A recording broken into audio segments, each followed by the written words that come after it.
Pravljični kotiček z Diano na Timi Kids TV.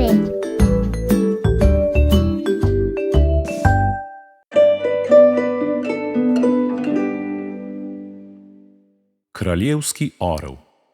Nekoč, že dolgo tega, je visoko v hribih živel kraljevski orel. Vsi so občudovali največjega ptiča, ki tako visoko leti.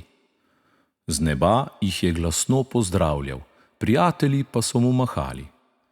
Ker so njegove oči videle zelo dobro, je bil zelo izbirčen pri hrani. Jedel je samo najbolj svežo mrhovino, lepo postreženo na svežem mahu. Nekega dne pa se je zbudil utrujen in razdražljiv. Gnezdo je imel velikansko, a njemu se je zdelo premajhno.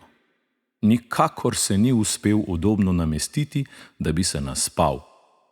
Zaradi vročih dni mu je vsa mrhovina smrdela. Brez dobrega spanca in dobre hrane pa je bil res slabe volje. To so opazili vsi, ki so ga imeli radi. Iskali so načine, kako bi mu pomagali. Kača mu je prinesla novo vejo za gnezdo. Kavka mu je prinesla črva za kosilo.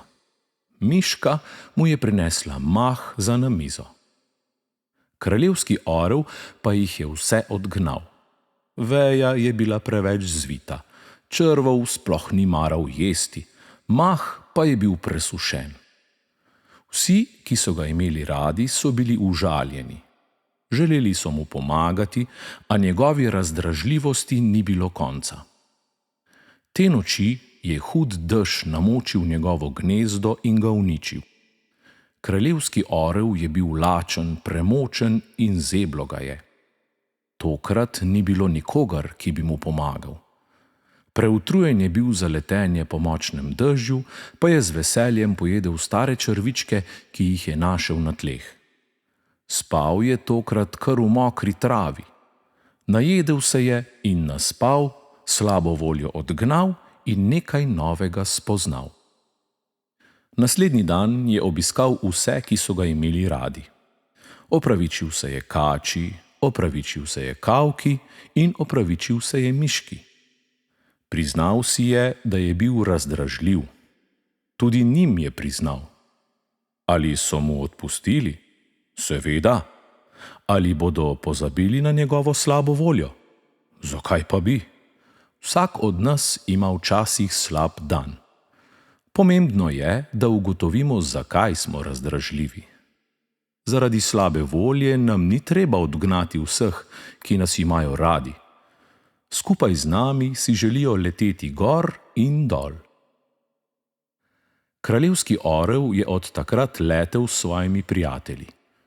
Pokazal jim je hribe in jih odpeljal v višave. Ko mu je zmanjkalo hrane, spanca in moči, jim je dovolil, da včasih tudi oni njega ponesejo. Če znaš visoko leteti, moraš znati tudi varno pasti. Prijatelji so postali njegova pomoč. Oni so mu dali moč, on pa je njim dal krila. Zdaj veš, kako je naš orel postal kralj.